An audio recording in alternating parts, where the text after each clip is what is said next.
maglaba guys. Araw-araw na lang naglalaba. Ayan, laba-laba.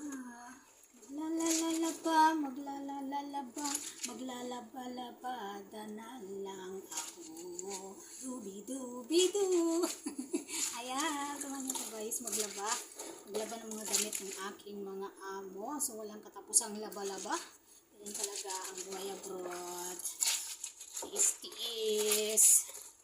Ayan, ang aking trabaho. Tignan nyo guys.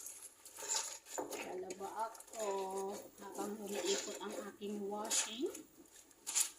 Nagkukusot.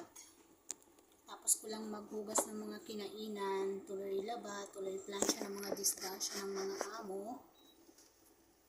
Ayan, masarap ng aking wire. Ayan natin ang tubig.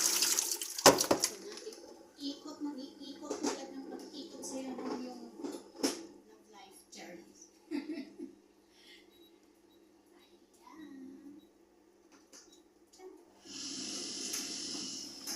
Ayan, umiikot ng aking dryer. Ikaw na lang ang hindi pinaikot-ikot. Pinaikot-ikot. Ayos. So, mamaya magluluto na naman ako ng dinner ng mga bata. So, parating ng aking alagang maliit. So, kailangan kong bilisan ang aking mga labahin. Alam nyo naman, pag may mga alaga, punta doon, punta dito, akit baba. Yung talagang buhay abroad, pag may alaga ng bata. Tapos makukulit pa sila guys. Sarap kurutin ng mga singit nila. So, talaga dito sa abroad, hindi nyo maiiwasan ng may stress. Stress ka na sa Pinas, stress ka pa dito. Problema nila sa Pinas, problema mo pa dito. Ayan. Ay, buhay abroad, mga kabayan. Tiis na lang, ilang buwan na lang guys, pauwi na mi. Excited na mi, makakatikim na ako.